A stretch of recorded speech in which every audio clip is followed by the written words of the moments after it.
This is a mousetrap, obviously.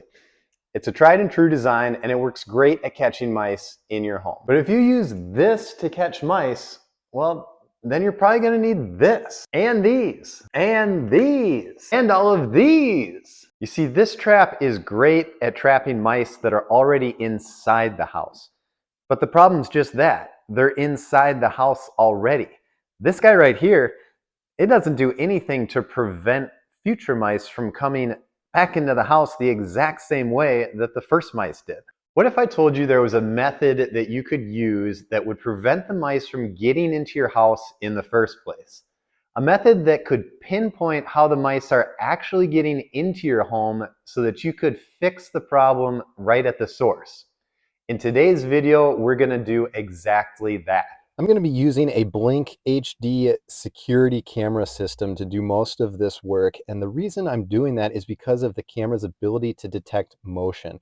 It comes with a really cool app on the back end that allows you to go in and actually look at what each camera sees all remotely from your phone.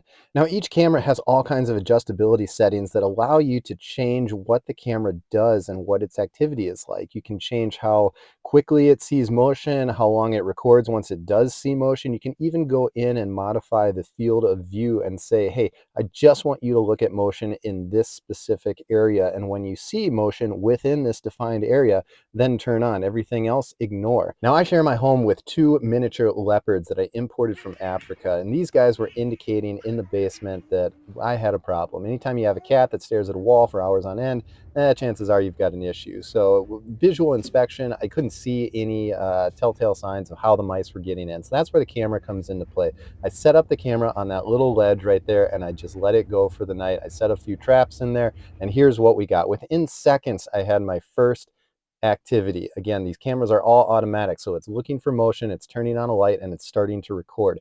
And I woke up the next morning with tons of recorded events. Apparently, this is just a super highway for mice that I was totally unaware of, and they just run around in there all night getting into my house from the outside. And that's really cool. So that was fun to see and a very eye-opening experience. And that's where the camera really gives you that inside look of seeing how the mice are actually coming into the house. They're coming up through the walls, which is something that I would never have guessed on my own was even an option. But now that I do know how they're getting in, I can actually address the problem itself. I sent a scope down through the wall to try to see if there was any area where I could actually see where they were getting in. I couldn't see anything conclusive. It was mostly just kind of old mouse turds and urine and stuff like that. So I set my focus on plugging the hole from the top end. I wanted to fill in that cavity on the top of the wall to prevent them from coming up through. So I got my industrial size bale of steel wool and I started fluffing up a few pieces and kind of just loosely setting them into the wall. And shout out to Great Stuff for sponsoring today's video. Tight little gap or big fat crack, fill it up fast with Great Stuff. Now with Pest Block, available at all major retailers. So I began filling in the crevices on the top of the wall with the expandable foam. Access was tight, so that was a little tricky to get in there, but the beauty of expandable foam is you just kind of squirt it in there, you do your best, and then it expands and fills in nicely. So that's what it looked like after I gave it some time to cure up and dry. I went back in with the saw and just trimmed it off to be level with the top of the wall and give it a nice clean finished look. Where the saw wouldn't fit, I just took the blade by hand. It's just foam, it cuts pretty decently, so no issues there. The whole wall's looking great, and there's definitely no mice that are going to be able to come up through that wall anymore. But remember, keep watching. The theme of the video is to stop the mice from the source. Now, how are they getting into the wall in the first place? And for that, we took a trip outside. This is the wall where that electrical panel kind of goes into the house right there. And lucky for me, the wall is actually under my deck. So that is super cool. I love when projects just get more involved the deeper you go into them. So off the deck boards come, I set my camera down there. And like the true idiot that I am, I managed to delete all the camera footage that I had from the night before. But the main takeaway was that there was a ton of activity in this back corner, right where that metal brace is. I started kind of poking around there just to see what I could find. And it looks like the metal brace is totally loose and useless. All the mortar is kind of chipped out. And mice do not need a huge entry point. I think that hole alone is big enough for them to squeeze right through. And again, the camera footage showed a lot of activity in this corner. So on the other side of that brace, there's an even larger hole that goes under the house in a different way. And yeah, that's definitely a hole that's large enough for a mouse to go in and out of fairly easily with no issues. Now I was wiggling that brace around a little bit and it just kind of popped right out. So again, it wasn't really doing anything. It was just sitting in there. And with the brace out of the way, we clearly have a large gap or a void where mice can easily get in and out of. So we definitely have to address this issue.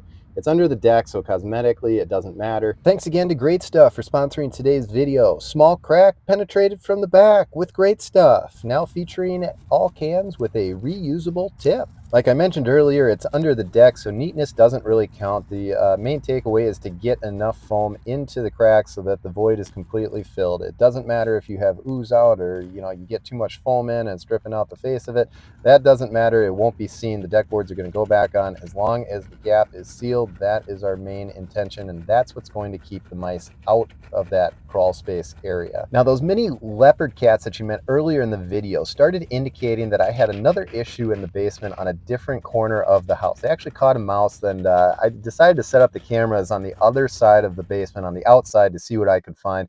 And obviously, very quickly, I was made aware that there's actually a tiny little hole in the foundation. Same thing, they're getting in through the block. And yeah, I had a few events of mice freaking running sideways across this thing. And one more time for our video sponsor today, Great Stuff. If you've got a hole, caulk it full with Great Stuff. Now available for less than $10 a can, and boy, did I use a lot of it.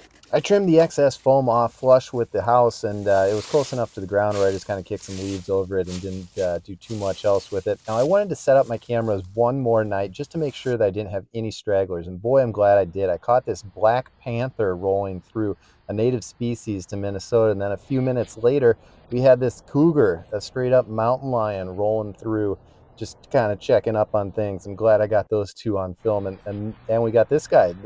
Well, that's a squirrel, and well, that's a squirrel too. With the house sealed up, I have no issues anymore, and this little guy is stuck outside in the cold where the mice belong. Hey, if you like this video, think about subscribing. Thanks for watching. Bye.